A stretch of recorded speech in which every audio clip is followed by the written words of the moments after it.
your bite. And we will start on time, but we are going to give a couple of minutes to first-time Zoom users. So we often find that 2 minutes time, as we say in India, banta hai.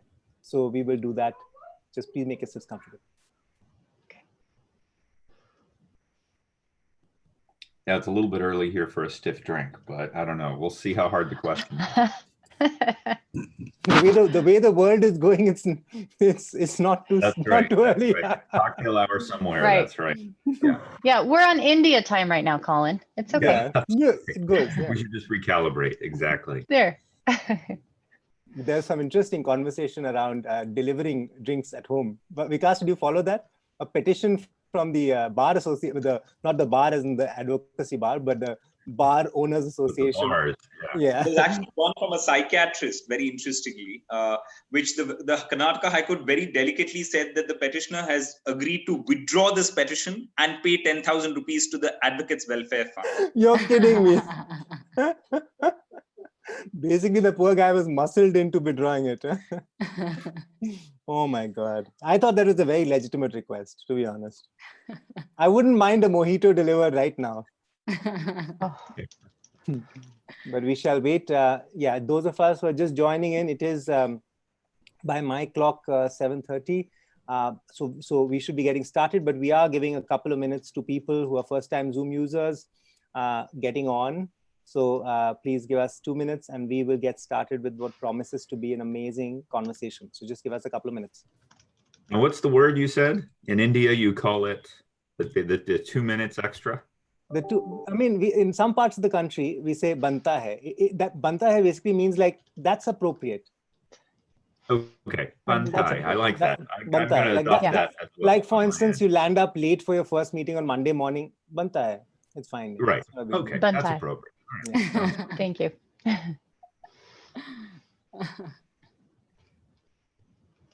And just for those who are not aware, this conversation will also be being streamed on other platforms. So it's not just the Zoom participants. We have folks on YouTube, I think Twitter and Instagram and LinkedIn as well. Kirtana, is that correct? Today is YouTube and Twitter. YouTube and Twitter. Okay, fantastic. So we have been seeing that a large number of people love to use those platforms and not Zoom because there's been some concerns, even though we mitigated those concerns as much as possible here. Even then, there are some Zoom concerns, so we have other platforms as well.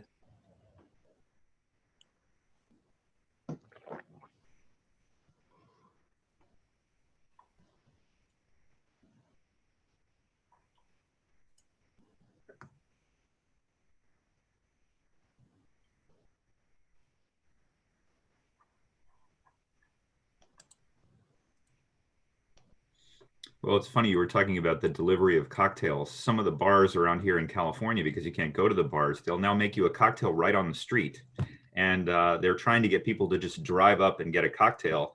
And as an incentive, they'll actually, when you buy a cocktail, they'll give you a roll of toilet paper as well.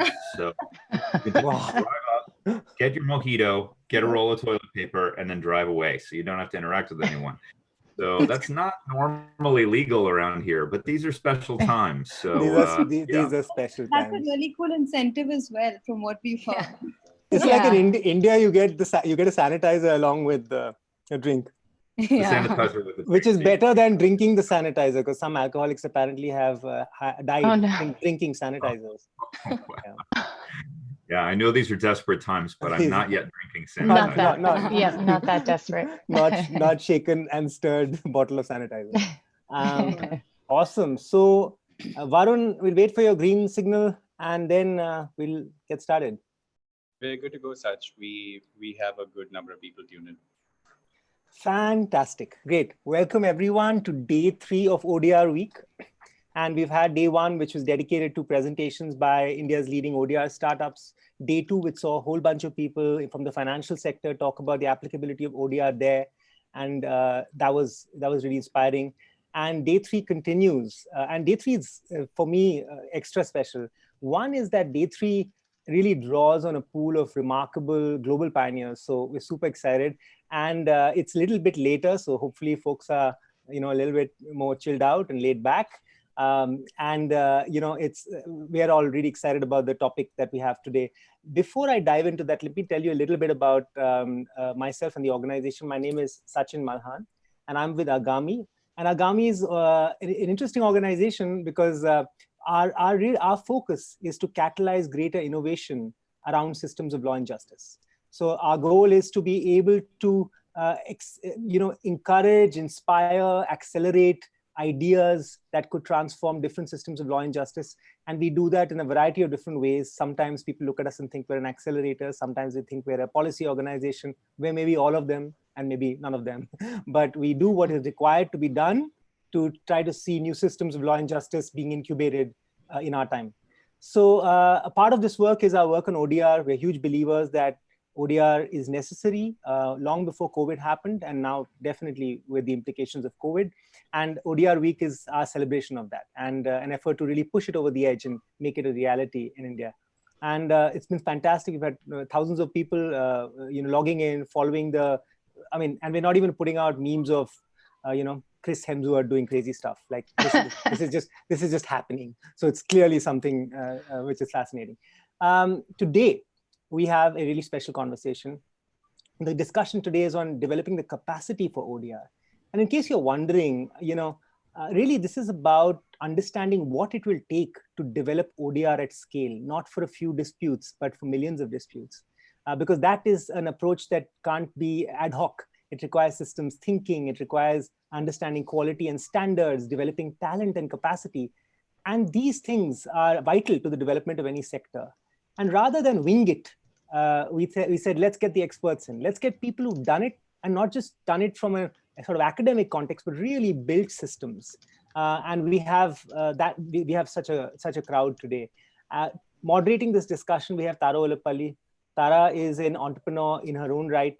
She's one of the co-founders of Center for Advanced Mediation Practice Camp, which pretty much everyone in the ADR, ODR space in India knows. Tara has also been an integral member of the Agami movement, for as long as I can remember, as long as we've been around. So Tara will be moderating, and the panelists it's a stellar gang. We have, let me begin with Colin Rule. Colin is someone who we've all looked up to for a long time now. He's widely regarded as, I think Colin's going to be embarrassed when we say this, but kind of like the father of ODR. Colin's going to be like, no, don't say that. But Colin is widely regarded as the father of ODR, someone who's been incredibly generous with his ideas and his time, and really built ODR in many cases. He was integral to the eBay pioneering ODR project. And since then, and of course, co-founded Modria. So he's done a lot. If there's one person who can talk about developing capacity for ODR, definitely, Colin is that person. Another person who actually collaborated with Colin to develop one of the first training programs for ODR in the world, probably the first training program for ODR in the world, is Claire Fowler. Claire is the managing editor of Mediate.com. And if this, Mediate.com has been looking at, standard setting and common pools of resources and building communities around mediation for a very long time. They've long understood what ecosystem work looks like rather than doing things in a transactional way. Really appreciate that, Claire, and it's great to have you here reflecting on what it will take for India to move the needle here. A third person we have is Vikas Mahindra.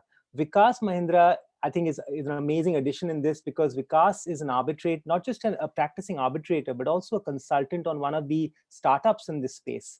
And CODR, the startup which Vikas is a consultant to, has done interesting work on actually what would training for online arbitration actually look like. They did one of the first sort of pilot programs on developing arbitration capacity and adding on the online component to that. So in fact, when we were looking around trying to find who's training people in arbitration, and then particularly online ODR versions of arbitration, we couldn't find anyone. And really that's what shows us that Vikas and team have been doing some pioneering work on that. So welcome everyone. We're going to begin by a small request. There's a poll for you. And the question is, and it's super relevant to this topic, have you cooked your food today or have you ordered it in? So if you can answer that poll, it's right there. Please be honest. Okay, it's okay. You're not spreading germs with Swiggy. Maybe you are. But please do answer that poll. Meanwhile, I'd like to hand over to Tara Ollapalli. Tara, over to you. Thank you. I have to make sure that I complete my poll. done that, but thank you.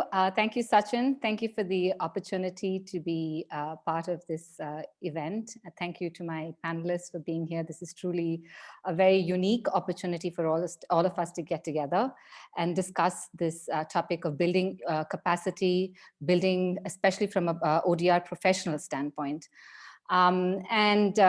I know we have a limited time, lots of questions, fantastic opportunities. So I'm going to jump right into the question. Colin, as Sachin said, you are the father/godfather of the ODR movement.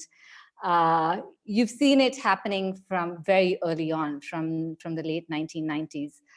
Share with us what ODR meant when you first started in the late 1990s, and what ODR is today. Well, that's a great question, Tara. Thank you so much, everybody. I'm so delighted to be here, very excited for this conversation. And thank you, Sachin, for that very gracious introduction. You're right, I'm going to contradict you. I'm not the father of online dispute resolution. That's a gentleman named Ethan Katch, and he will always be the father. But I have increasingly heard, Tara, as you said, the godfather of online dispute resolution. And I decided that I'm okay with that. So we'll go with that. Yeah, and I remember in the early days of ODR, even before the field was named, we really didn't have a concept that ODR was going to be anything other than ADR, face-to-face dispute resolution, just put on the internet. And the first systems that we built were literally exact copies of face-to-face dispute resolution processes. I was first trained in mediation by the Quakers in the Northeast, and they taught me a model of mediation in the late 80s that was essentially unassisted storytelling, assisted storytelling, joint problem solving. And I remember the first website I ever built, ODR website, was called Online Mediators. And I copied exactly that model. We had the exact same stages. And we didn't really have the vision that ODR could be anything more than what we had in the face-to-face field. But what's happened over the last 20 plus years is we've started to realize technology brings unique capabilities to mediators, to parties. And now what we've seen is ODR is quite different than ADR. There's a lot of things that you can do online. And this concept of the fourth party, technology is another participant in the process. So party one and party two are the disputants, party three is the human neutral, and technology is the fourth party. And what we see every year is the fourth party is getting more and more capable. And we can ask the fourth party to do more things. So we can even look around the corner a little bit and see that exciting things are coming with smart contracts and machine learning. And we can leverage all of that as the fourth party gets smarter and smarter. The other thing that we didn't really understand in the early days was the benefit that asynchronous interaction could provide both to parties and to neutrals. And now that we've had hundreds of millions of cases resolved by online dispute resolution, there's a lot more theory in the field and research. We understand that some of these dynamics can really make dispute resolution much more effective. And you can do things online that would be, if not impossible offline, at least highly impractical. So, and again, as technology changes and the fourth party, the capabilities of the fourth party continues to expand, I think there's many more frontiers for exciting opportunities in the use of technology to help people resolve disputes. Very nice. So it's the move from modulating in-person mediations online, which is how it started, to the active use of technology to be able to assist actually in the dispute resolution process. Which actually brings me to the next question of, and it's a spin-off from the interaction that we had yesterday. So yesterday we had a fantastic group of people from the banking and financial services industry speaking about how ODR could be effectively used in their sector. And honestly, with people like Mr. Pramod Rao, who's the general counsel, and I know is participating actively in this entire week, who's been actively promoting online dispute resolution for resolving disputes in this sector, the banking industry is well primed to help ODR take wings in India today. You and with Chitu started the PayPal Resolution Center, where you created a model for the resolution of payments disputes, financial disputes. Help us think through what were the key factors that you put in place, especially at the systems design phase, to serve the payments financial services industry effectively? Yeah, I mean, it's very interesting. If you look at the roots of ODR, it came out of e-commerce. And I think the stereotypes that a lot of people have around ODR is it's a better fit with those high volume, more transactional disputes, less emotional, more sort of just the facts. And I think a lot of e-commerce disputes, and by extension, payments disputes. So that was why we started at eBay and then we moved to PayPal, because most of the items on eBay were paid for by PayPal. So it made sense for the dispute resolution process to live where the money lived, because to resolve the dispute, we needed to move money. So that was why I moved from eBay to PayPal, and Chitu and I worked a lot on the PayPal Resolution Center. So if you look at things like credit card chargebacks, if you look at things like debt collection disputes, there are many, many, many of these disputes, and they're usually single variable disputes, meaning it's a monetary issue. You can resolve the dispute by figuring out the right amount of money that needs to be paid from party A to party B. And that's a little bit less complicated than, say, things like workplace disputes or family disputes or more emotional issues that are multivariable. They might involve apologies. They might involve the creation of sort of complex plans moving forward. Usually these kind of financial disputes, they can be resolved with one payment. It's just a matter of figuring out what that amount is and then facilitating the transaction. One of the things that's very important in online dispute resolution is enforceability. And one of the great things about financial disputes when you're talking about money is you can make the money move and then the case can be resolved. Whereas in a family case, that can be very tricky. You can come up with a plan, but parties have to then adhere to the plan over the long term. So it can be more difficult. So I think there is a natural fit between these types of financial issues and online dispute resolution. The other thing is a lot of these cases, they stay open for a long time just because there are so many of them. So the idea of using an algorithm to be able to come in and assist the resolution of these cases at volume is very appealing to both sides, because both sides have an incentive in resolving the case, but there's just administrative burdens in terms of going through each individual one. So if you could create an algorithmic mechanism to reach out to, say, 100,000 debtors and say, hey, you owe this money. We'd like to offer you a one-time 15% discount on the amount that you owe if you pay right now. And then you resolve, 50% of those cases. Both sides are highly motivated to engage in that. And then you can get the one payment and then all those cases are closed. So I think that's why there's such a great fit between the tools and techniques of ODR. And again, ODR is being applied in many other contexts too. It's not that it doesn't have value, but there is a real sweet spot with these financial disputes because they are so transactional, and enforceability can be integrated directly into the ODR platform. Just a related question. So when you structured these programs for the financial sector, or actually when it comes to even the e-commerce disputes, how many disputes actually go to a neutral third party? So in that model that you and Chitu created, what percentage of the cases were actually going to a neutral third party?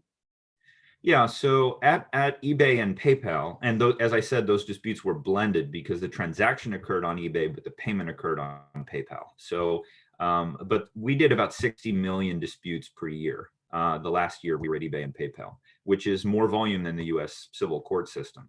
And what we found is we could resolve about 90% of those disputes without an eBay or PayPal employee having to touch the case, meaning it was just the two parties working with an algorithm.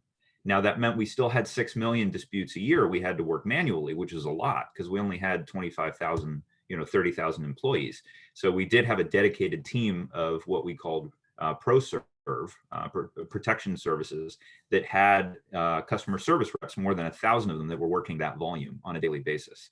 But yeah, we had to automate the vast majority of those cases. And we built a piece of software called the Resolution Center, which is still running at eBay and PayPal, where anyone can report a problem and then they go through a structured workflow to try and get that resolved. And some of those cases are resolved just by rules, policy rules within the platform that decide the case one way or the other. But our real goal was to resolve as many as possible as through mutual agreement. And we got to the point where 50% of the 60 million cases we could resolve by mutual agreement between the buyer and the seller.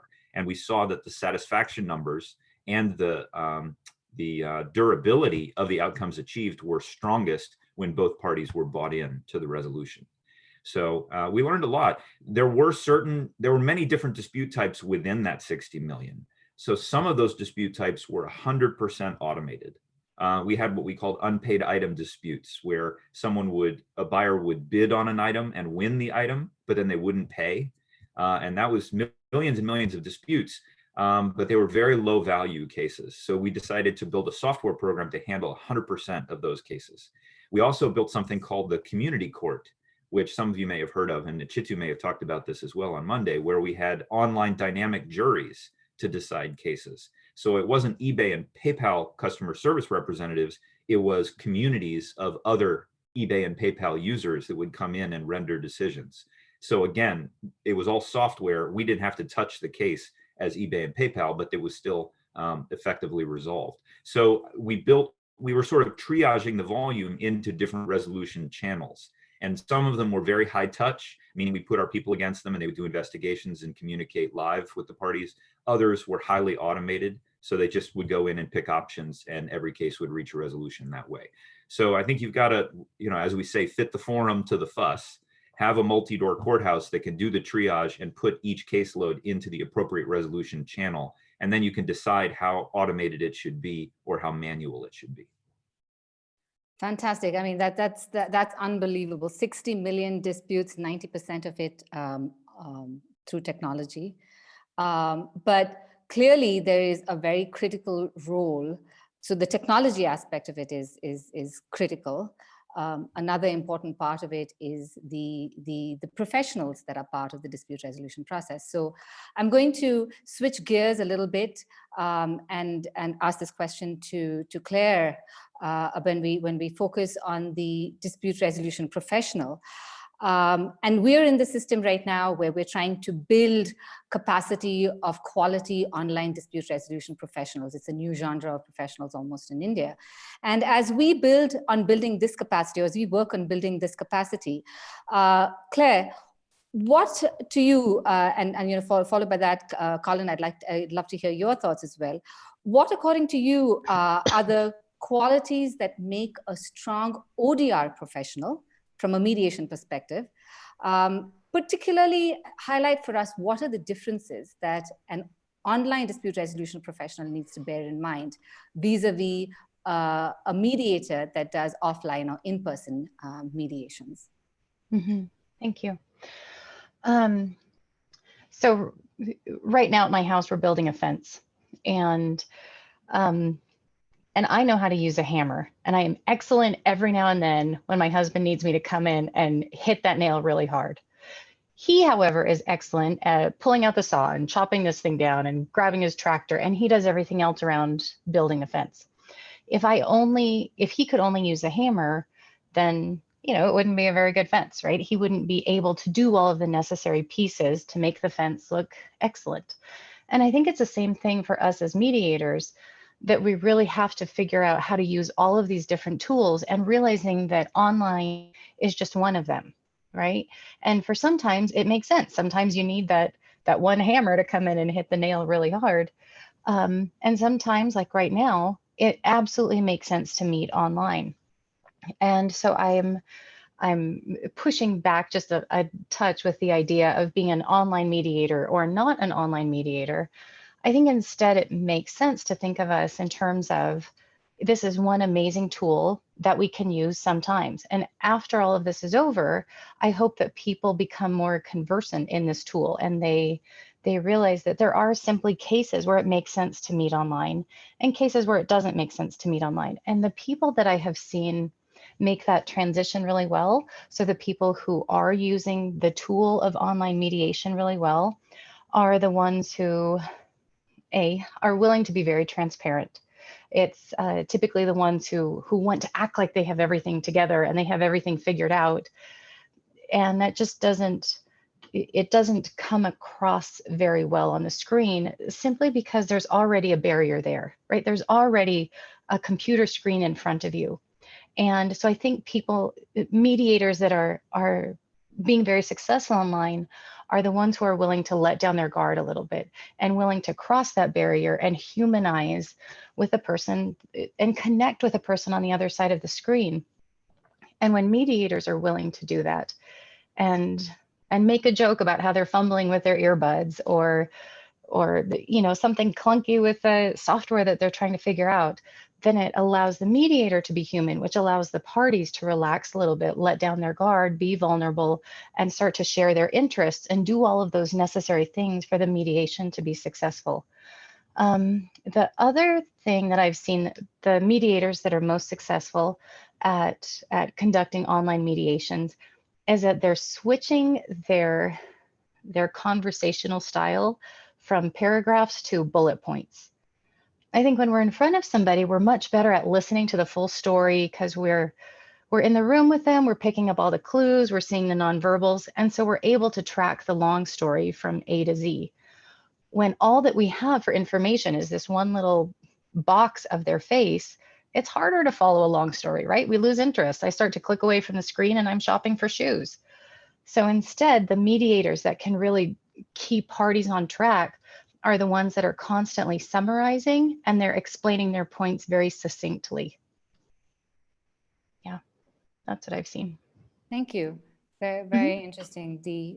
And I guess that's a great point. The ability to be transparent on dis-ease, perhaps at first in the use of technology, build familiarity to it as we go along, which is critical in the Indian context, especially. This concept is still new. And so for us to be able to be comfortable with the fact that it's new, that we're learning as we go, not hold ourselves back because we haven't done it before, and the need for efficiency, the need for keeping our parties engaged more online. That's great. Colin, anything you'd like to add to what Claire has just shared with us? Yeah, I love the way Claire framed it. You know, the way when we work with mediators, oftentimes one of our requirements is we want to work with people who have face-to-face dispute resolution experience. You know, so when people apply for our trainings, we want to make sure they've already gone through a 40-hour face-to-face mediation training. They've already conducted a fair number of face-to-face mediations. I think there have been some ODR providers in the US that say, oh, online dispute resolution is a totally new thing. Like, we'll just teach you to do online mediations. You don't have to have done face-to-face mediations. And in my experience, that doesn't really work that well. I think oftentimes people presume, you know, again, like, okay, another case, they're more like, again, I don't mean to demean customer service because I've worked with a lot of customer service professionals, but they're sort of like, okay, another case, let's get a resolution. They kind of overlook some of the human complexities, and people are just as complicated on either side of a Zoom connection as they are in person. And I think that face-to-face experience gives you that well of expertise in sort of maybe intuiting the psychological journey your parties are on. And, you know, what I said at the beginning of the ODR field is we thought that ODR was just moving ADR online. And now what we're seeing with the crisis, with the pandemic, is a lot of mediators who don't have a lot of ODR experience. They do have face-to-face experience. So they're like, okay, I'm just going to do Zoom. I'm just going to use Zoom, and I'm going to do the exact same thing that I did face-to-face. I'm just going to do it over video conference. And it's not the same thing. It's not the same thing. Claire and I were on a meeting the other day where a very experienced mediator, he was talking about mediating to the little light dot of light next to his camera, you know, because he can't really look. If you really want to engage with your parties, you have to look at the video camera and you have to talk to the video camera. Whereas I don't want to do that. I want to look down at your faces on the screen, which makes it look like I'm not looking in your eyes. And there's a lot of differences in terms of the feel of a video conference versus the feel of a face-to-face meeting.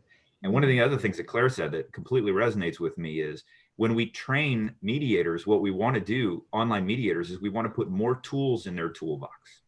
And one of the things we emphasize again and again is you need to understand the tools of online mediation, not only so that you can use them and you know when to use them, but you also know when not to use them.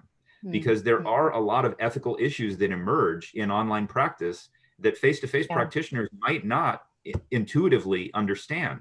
And they may wander into some difficult areas because they haven't thought through some of these challenges. And then they go, oh boy, now I'm in trouble. Either my parties have turned on me, or I've done something that compromises my neutrality.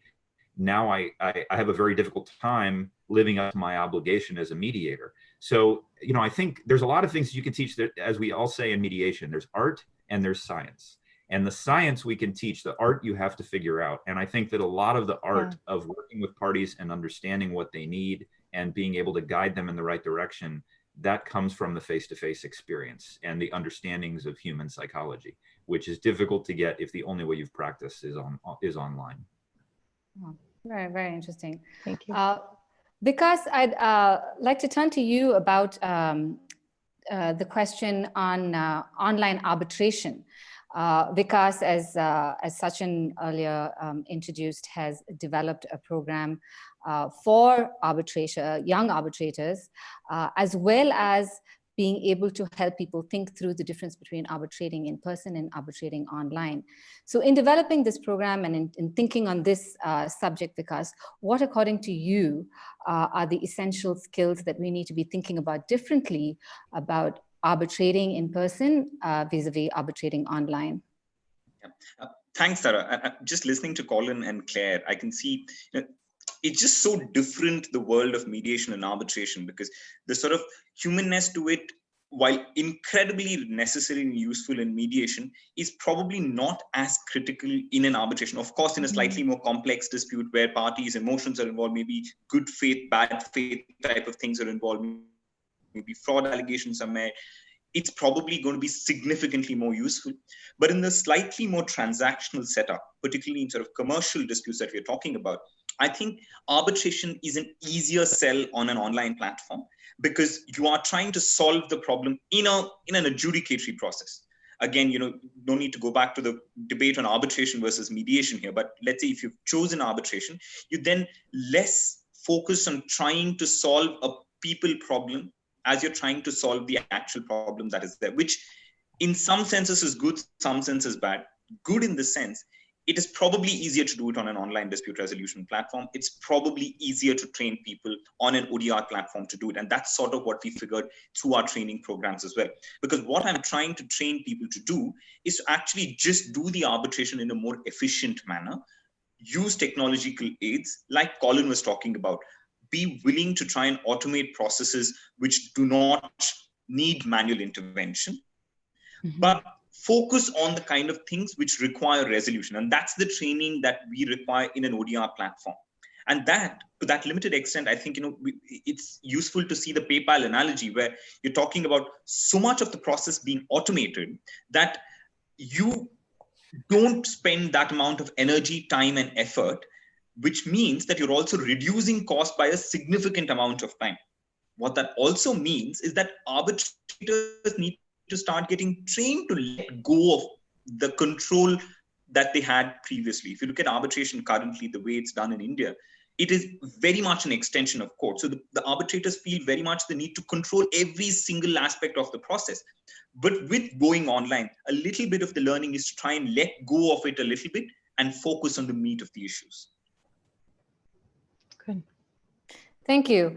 To stay on the topic of training, because I know there are a lot of people here who have signed on, trying to understand how to be able to support this ecosystem from a training perspective. To Claire and Colin, I know you recently built the, I believe the first one of its kind, training program geared towards online dispute resolution from a mediation standpoint.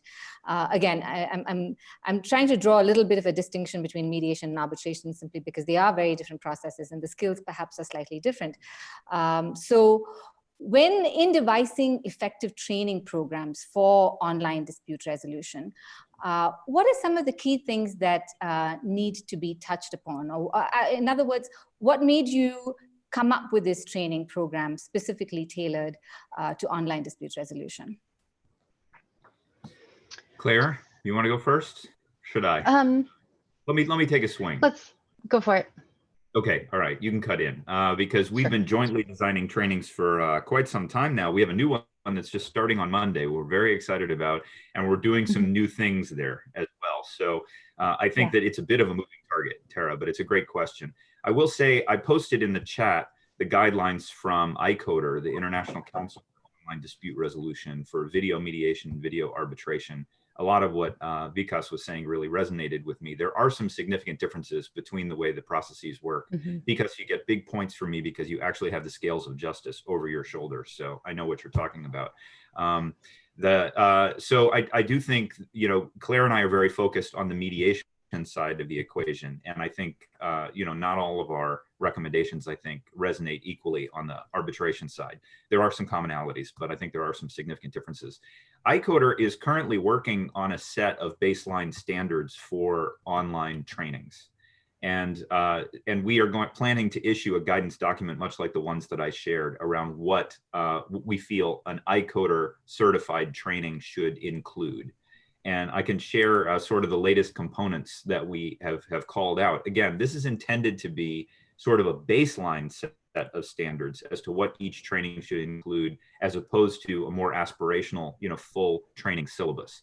But we talk about defining the definition and basic techniques of online dispute resolution. We talk about the types of online dispute resolution, and that's negotiation, mediation, evaluation, and then what we call the fourth party algorithmic resolutions. We talk about the different types of communication in ODR. So that's synchronous, like video and audio, and then asynchronous, like text and email. We talk about the differences between online and offline dispute resolution practice. We talk about some of the key practitioner skills for online mediators, like online active listening and reframing. We talk through ODR ethics, and iCoder has a set of standards that call out those ethics, but we think it's important to cover that in the training. And then we talk about cross-cultural communication. We talk about psychology. We talk about legal issues. We talk about accommodating people who might have disabilities. And we even address the critiques of ODR and look at some of the key people who have concerns. And we want to talk about all those concerns. And then the last thing we talk about is ensuring ongoing quality in our through user feedback, credentialing, regulation. And then another very key element is practicing with video simulations, practicing with audio simulations, practicing with text-based simulation. We're recommending that these online mediation trainings be at least 20 hours. And we think a third of that time should be in practice, hopefully more. And as I said, this is a baseline set of standards. There's a lot of other topics that we intend to cover, for instance, in the trainings that Claire and I are working on and that others focus on.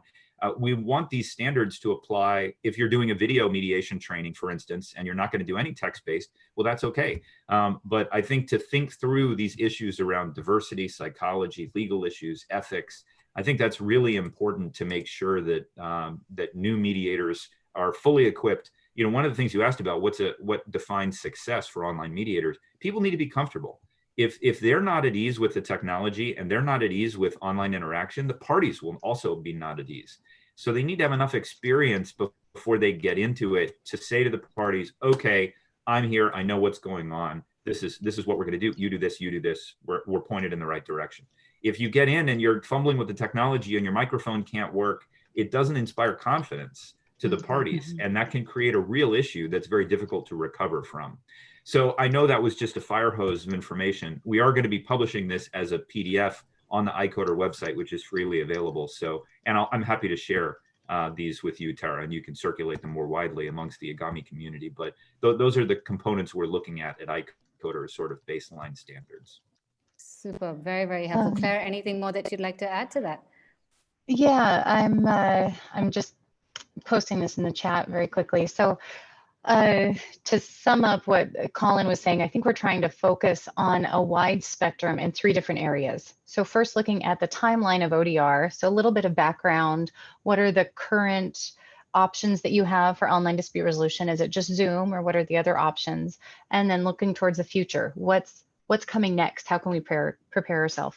We're also looking at trying to cover a spectrum in terms of who is there. Making sure that we don't just have academics as trainers and that we don't just have practitioners, but that we have a spectrum there as well. So we're able to offer conversations, not just about the psychology and the ethics of online dispute resolution, but also have a very practical conversation about, are we billing differently? Are we setting up the process differently?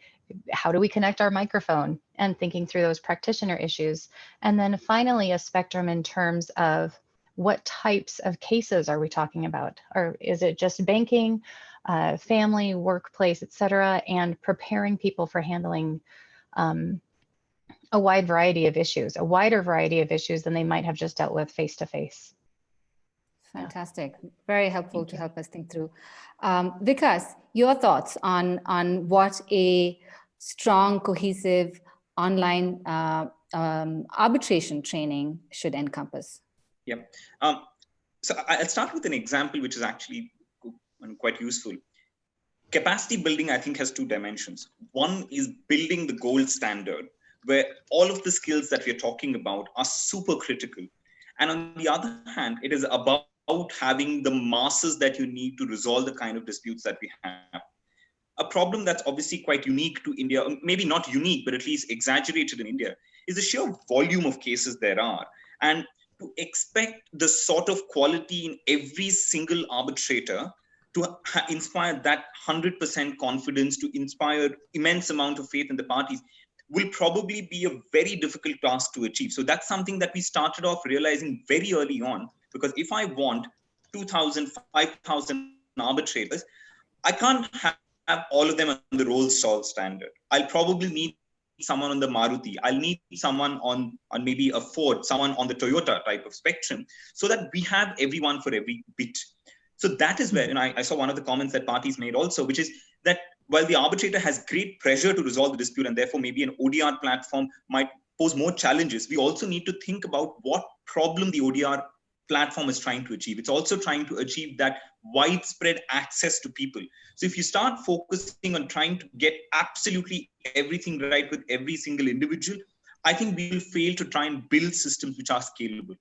On the other hand, for the kind of disputes where it is necessary, these skills that Colin was talking about, that Claire was talking about, become incredibly helpful even for an arbitration practitioner, even for an ODR arbitration dispute resolver. But we need to recognize that there are different standards that we need to apply to different people. And another point that I would like to highlight is maybe a little different from mediation is in online arbitration, capacity building is as much about training the arbitrator as it is about training counsel. Because in mediation, while you want your parties to be attentive, they need to be sure that you are saying the right thing as the mediator. In the arbitration world, it's the converse. The arbitrator needs to keep, the counsel needs to keep the attention of the arbitrator. The counsel needs to ensure that he or she is being crisp and precise in their submissions, communicating to the party. So getting visual cues from the arbitrator is that much more important for counsel. So I think capacity building, particularly in arbitration context, well, of course, will need to focus a little bit on the arbitrators, should also try and encourage users of arbitration, be it parties or counsel, to get some sort of training on how to communicate effectively on an online platform. Very, very great point that you raise on the added sector that needs to be reached out to when we're talking about online arbitration. Kirtana and Sachin, at this point of time, I have a couple of questions, especially on ODR ethics, but I just wanted to check in to see whether there are any themes of questions that are coming out that we want to pose towards to the panelists from the audience at this point. Or should we hold that off to the end? There are questions. The good part is that Claire and Colin have been answering some of these questions in the background, which is really appreciated. But let's still bring up a few of them. Maybe I can bring up a couple. One is, Juin Nag asks, can you please provide more details on how enforceability can be better integrated into ODR platforms? And one extended question is, can the professionals themselves secure enforceability or greater enforceability in how they approach the process of resolution? Yeah, that's a great question. I really think that the number one criterion for successful ODR is enforceability of outcomes. If you think about what our parties want when they come, they don't want a process, they want an outcome. And enforceability, if you build an ODR process that doesn't have the ability to enforce its outcomes, you can frustrate your parties because they said, look, I went through this whole process, we reached an agreement, and now it's not worth the paper that it's written on. The reason why eBay bought PayPal and the reason why I moved to PayPal was because it gave us enforceability of our outcomes. If we decided that a buyer deserved the money back to the seller, we actually could go into the seller's account and take the money and give it back to the buyer. which meant we had enforceability for the outcomes we achieved. If you look at like the UDRP, the Domain Name Dispute Resolution Program administered by ICANN, they own the database of all the domains. So when they decide that somebody else deserves the ownership of a domain, they change the database and then they change the ownership. I have been asked by marketplaces to come in and build dispute resolution processes, and they don't have the ability to enforce their outcomes. And I tell them no. I say, look, you need to build a system through which you can enforce these outcomes. Otherwise, we're just going to be frustrating people. Now, a lot of the work I'm doing now is in the courts. And of course, the courts do have enforcement power, but it's very hard to get the courts to enforce outcomes sometimes. It's almost harder to get them to enforce an outcome than it is to get an outcome in the first place. So the courts are an enforcement mechanism, but they're an imperfect enforcement mechanism. So what I would urge anyone who's doing an online dispute resolution systems design, think about enforcement from the beginning of that design. The beauty of a lot of these financial disputes is if you have buy-in from the bank or the financial institution or the collection agency, they will often enforce their own outcomes because they have their own enforcement channels. But it's something that you've got to think about in every single context. The other thing I would say is, you know, we now have the Singapore Convention for Mediation Awards. We already have the New York Convention for Arbitration Awards, which provides for the legal enforceability of these outcomes, presuming that the process followed certain procedural requirements. And I think that that is a very interesting thing for us to explore in the ODR world. Some of those procedural requirements are quite onerous, and they make the process a little bit more inefficient because you have to check all these boxes in order to get to the end. So I would urge people to look at private means of enforcement. You know, I think arbitration often implies a level of legal enforceability that is not necessary in every case. At eBay, the 60 million that we did, these were not legally enforceable outcomes. You could go to a court and you could appeal them, but they're low dollar value. They were often cross-border. The jurisdictions were confused. So the parties considered them to be definitive outcomes. And we had enforcement ability because, as I said, with PayPal, we could move the money. So be creative in looking at the ways that your decisions can be enforced. Sometimes if you're working with, you know, Flipkart, and Flipkart says, we'll enforce your outcomes, they have their own enforcement mechanisms. And you don't have to worry about creating awards that are compliant with Singapore or the New York Convention, because they themselves will say, yes, we believe in your process and we'll back up. You know, if somebody doesn't abide by it, we'll suspend them or we'll limit their account. And that's enough enforcement to ensure adherence to the outcomes from the parties. So we have, just like we have to be creative in dispute systems design, dispute process design, we have to be creative in dispute outcome enforcement as well. That's a really great answer. Claire, do you want to add to that? Yeah, so I obviously agree with everything that Colin has said, and I have found that over the last few years, the types of cases that I'm seeing are changing. So I think it used to be that the majority of cases that made more sense to resolve online were the more transactional e-commerce type of cases. And I think that now people are just becoming so much more comfortable online that they're more willing to resolve a lot of the emotional stuff, right? The relational stuff that used to be reserved for face-to-face, but now people are saying, you know what, it's easier to do this online. So yeah, I'm ready to spill my guts to a computer, and people wouldn't do that before. And so it's interesting because there is still that issue of enforceability, right? And it's not about, are we going to garnish wages or how am I going to get paid for this product? But it's now, how is somebody going to stick to this verbal commitment that they made? And I'm finding that that's actually a lot easier to do online because I do a lot of work with workplace, right? Universities, large departments, things like that. And it used to be that things would crumble in the details at the end because we couldn't get manager's approval, or it was really hard to get a hold of HR to have them approve this policy change that we had proposed. And now we're all online and we can just ping HR, have them agree to it right there. And now suddenly everybody is accountable. They can't plan on finding a loophole down the road and not agreeing to what they just committed to, because we can have instantaneous answers, which is making instantaneous accountability.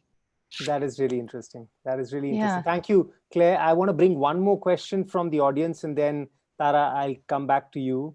Another question that the audience, Raghav from the audience has asked is, he says, how have other jurisdictions handled the question of standard setting, in the sense that creation of a coherent system to recognize who is a trained online mediator? Has it been all disaggregated and done by different organizations, or has it been unified? What are the pros and cons?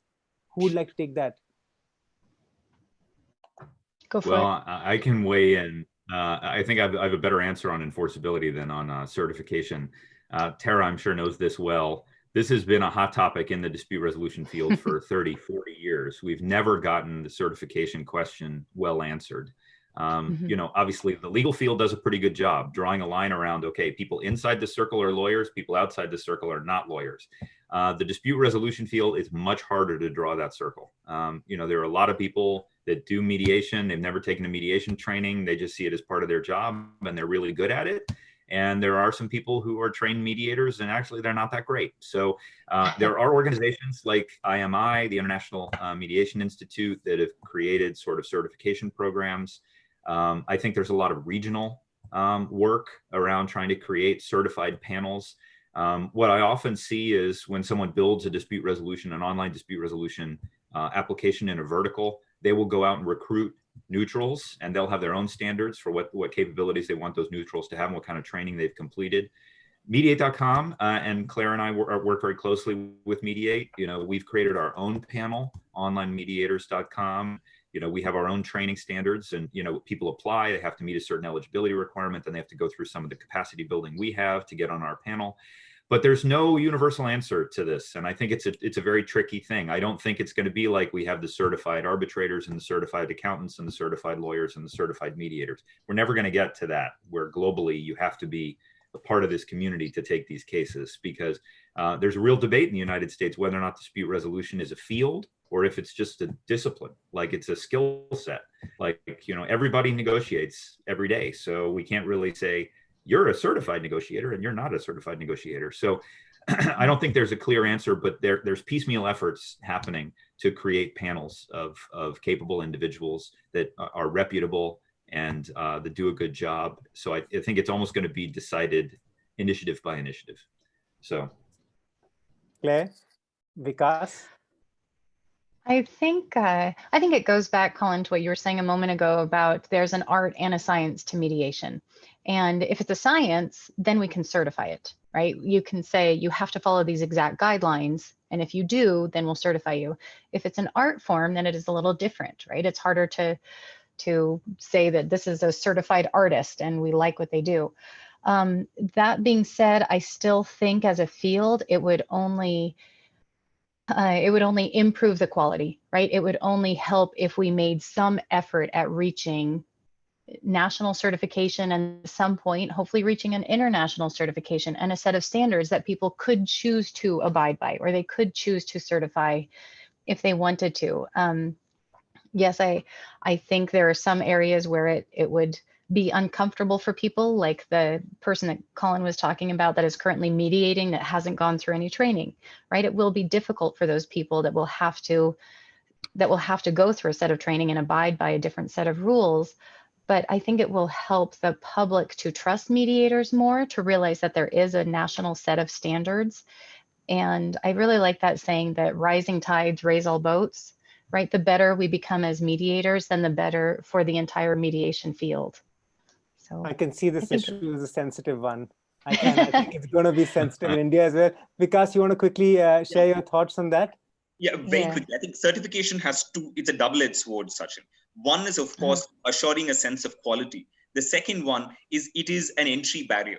So it is, I think, trying to balance those two things. Because if you try and say impose certification and say certain people can only act as certain dispute resolution professionals with a certain amount of certification, you are obviously creating a barrier which might prevent a number of people from joining in. On the other hand, you can't assure quality. So I think it's about trying to balance the line. And the way we've approached it, at least when I'm advising CODR, is to try and lower those entry barriers.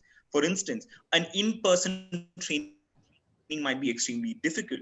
If it is possible for you to make a significant portion of the training online, if there are certain neutral parameters on the basis of which you can evaluate on a distance learning type of environment, then maybe you can address both certification and entry barriers to a certain extent. But I think these are not necessarily and I mean, they will take you in two different directions. So it's a slightly hard question to answer in a slightly more complex setup. Great. So, that is, at this point, I want to come back to hand the mic back to Tara. I will say two things. One is here the results of the poll. Ta-da! We can put up the results of the poll. 61% people cooked and ate. Some 28% are here on an empty stomach. 8% are dieting and 4% ordered in. Fantastic. Lies all around. But anyway, so much for that. The other thing is, Tara, as you round out the evening's discussion, could you also share your thoughts on the certification question and then maybe dive into that last question you want to bring to the panelists? Yeah, I mean, I think the whole certification question has been, as Colin pointed out, I think it's a global thing, and especially in India too, is something that has been hotly debated. We do have to create the balance between having standards, but at the same time, not taking away from the, I would say, from the flexibility of the mediation process, and I'm speaking from the mediator standpoint. And as we work with the Mediation and Conciliation Project Committee and with the Ministry of Law, trying to figure out whether India needs a law on mediation that also sets out standards. I think the general thought process is we do need to have some kind of accreditation, some kind of standard setting, but at the same time, it cannot be too prescriptive that takes away from the flexibility and the openness of the mediation process. I do have one last question that I really do want to ask the audience. But I think there was also another very interesting question. When I saw 68% were had already eaten, I almost felt like saying, I guess we have 5 minutes more here, don't we? But I guess there are 20% who have not eaten. But quickly, there was one question, which I know has been a question that's come up a lot with respect to how does online dispute resolution work for high value disputes, especially when we're talking about the situation that we're all currently facing. The relevance of using online processes, arbitration, and also mediation for high value disputes. And if our panel can be very quick, then I will have the chance to ask my last question on ethics, which I think is a very, very important topic to be able to bring about. But Vikas, would you like to kind of lead us on your thoughts on how online dispute resolution processes could be used for high value commercial disputes, which is what a council like you are seeing on a regular basis? Sure. So I think that online dispute resolution is a spectrum.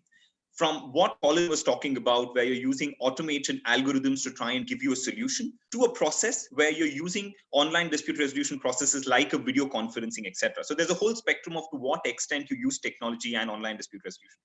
I think complex disputes would fall in the spectrum where you would use less of technology, but I think that little bit of technology can certainly be used and is being used at the moment. In fact, I was at a webinar a couple of days ago, which SIAC hosted, where someone of the expertise of Toby Landau said that people who are critical of video conferencing for trial of witnesses are overstating the complications. It's in fact even better to do a cross-examination on video conferencing because you have that person's face up close. So you're able to pick visual clues like their facial features, like their eyes, far better. So I think it's simply about that mindset shift. So it's not so much about simple versus complex. It's just that people associate a lot of weight to things which are probably not as important.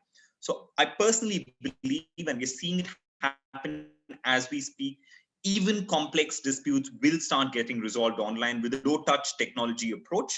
And that will, I think, continue for the near future with travel bans, which are likely to be in place for the near future. Even if the lockdown in India is lifted a month or so later, I think the travel bans will continue. So you have no option but to use ODR even for complex disputes. Mm-hmm. Yeah, and just to weigh in on that, I'm sorry, Claire, I don't mean to step on your toes, but I agree with Vikas 100%. I think last week, the Chinese internet court resolved a case that was worth $1.7 billion entirely online. I think the reason why a lot of us in the ODR field went to low dollar value cases was because, personally, I'm speaking for myself, the lawyers chased me away from high dollar value cases because I started to get letters from the Bar Association accusing me of unauthorized practice of law. So we went down to $100 disputes, and then the lawyers didn't care because there's no billable hours there. There's no reason why these tools can't work for high dollar value cases, and I agree. The complications are overstated frequently. I think we've seen our average value of dispute that we handle go up over time, and I think it will continue to do so. So that's fine that we started out with a low value, but the high value is coming soon. So Claire, I'm sorry, I cut you off. What were you going to say? I was just adding that often with very complex commercial disputes, or when it is a very high value dispute, you need a low context forum for resolving it, right? Something where everything can be very explicitly spelled out. And I think sometimes that's easier to do online because then you can just post the document and everybody is reading through it together. We can make changes together, as opposed to a more high context, face-to-face conversation where I kind of think I understand what you're saying, but maybe I really don't. And so allowing that dispute to be resolved online, I think brings in that other tool where we can screen share, we can annotate, we can use these online tools to make sure that we have exact clarification on difficult details. Fantastic. I mean, I know we're out of time, but Sachin, do I have 5 go for minutes? it. Oh, Please fantastic. go for it, yeah. I love it. I'm glad that we asked the question on how full the bellies are. You know, the range, you're talking about $100 disputes across the spectrum, as you said, $1.2 billion case that was mediated online. I mean, this is serious stuff. This is a huge spectrum of cases that could be brought to this forum. And I'd like to ask the last question for the evening around ethics. When we are talking about this dimension, what are the top 2 points that, and I'll ask this to all 3 of our speakers, top 2 considerations that we need to be thinking about when it comes to ethics when we mediate online or when we do online dispute resolution? Well, I'm going to weigh in. This is a tough one. You're making me choose between my babies. What are the 2 most favorite babies that I have? Because I believe there's a lot of very important ethical issues. And I really do want to point people towards ICOTR, the International Council for Online Dispute Resolution. That is an organization that's established around standards for ODR. And there's a lot of scholarship in this area that's quite complicated in terms of articulating principles and looking at ethical requirements in other disciplines. But ICOTR has condensed this down to hopefully something that you could write on a card, maybe, and keep in your wallet. So it's not that complicated. So there's lots of things there in terms of accessibility and security. But if you were to ask me the 2 main things that I think define dispute resolution, one, I think, is confidentiality. And I think confidentiality, again, is not the same in every single case volume. At eBay, my parties, they wanted to shout from the rooftops about their disputes because they were annoyed with their transaction partner, and that was the culture of the place. Whereas healthcare disputes, confidentiality is crucially important because people don't want their confidential medical information coming out. Confidentiality and security are hand in glove. And if you ask parties about their number 1 concern about ODR, they say, how do I know my information is going to be secure? And we, face-to-face mediators, we don't really talk about information security. That's more of an online thing. But I think the 2 concepts are connected. And I think it's crucial that we pay proactive attention to them in every caseload we build. And the other one, obviously, is neutrality. And we talk about neutrality, impartiality, and fairness. And then obviously in the arbitration context, we talk about justice. I think these are all the same core concept. There's little nuances to each term. But if we do not have a credibly neutral, fair, level playing field for our parties, then we're building upon a foundation of sand. And I've seen online dispute resolution and dispute resolution organizations that take that obligation of neutrality a little bit cavalierly, and that is very much to their detriment. You can build a reputation for fairness over 20 years, and you can destroy it in a weekend. So we have to be very, very careful to ensure the systems that we build are they are not only just in terms of the outcomes that they deliver, but they are procedurally just and fair, and they are transparent, and they can withstand examination from outside, even critics. So if you're going to ask me to pick the 2, those are the 2, although I did broaden them by using multiple terms, but those are the 2 I'd pick. Thank you. Thank you. Thank you. I know this is a huge question, which you've been given two minutes to answer. Apologize, but I thank you for being on point on that one. Claire, two ODR ethic questions that come to mind to you. Okay, I'll go fast. When people are mediating online, I have found that it really balances out a lot of different types of power, right? People that might have positional power or behavioral power or all these different types, that when they meet online, a lot of that is balanced out. And so I think as mediators, it's really our job to make sure that we are, there are so many different ways I want to answer this question. I think it's definitely our job to make sure that we are still able to connect with all of our different participants and establish a rapport with them without being biased, right? So realizing that parties can feel a little bit vulnerable and they're trying to connect with us and they're feeling like they have lost some of their power. And so they're trying to say, oh, is that a picture of your kid in the background? I have kids too, right? And they're trying very hard to establish a connection with us. And so I think it's our job to find that balance between, I want to connect with my clients and I want to make sure that I'm supporting their self-determination without appearing to be biased in either, towards either one of my parties. And I really appreciated what Ken Cloak said about, especially when we're online, we need to see ourselves as omnipartial mediators and realizing that we are there to be partial towards every person in the room and support every person in the room, because a lot of them are feeling somewhat powerless, feeling awkward. This is a new environment for them. And so helping every single person there to feel supported and heard. Thank you. Yeah, Claire. this is like an hour conversation. It's hard Exactly. It's a tough one. And I apologize for that. Vikas, the closing on that one? Yeah, okay. So I think one is a leader from what Colin was talking about. And I think that is transparency, which is you need to ensure, especially if you're using online dispute resolution mechanisms, and this is more on the platform than the dispute resolution professional, that they're super transparent about what the processes are, especially if you're using algorithms, especially if you're using aids which are trying to supplement what an arbitrator or a mediator would normally do. So I think transparency is a key. And sorry, I'm making 2 points, but I just want to make a very small one, leading on from Claire, when she said technology is a leveler.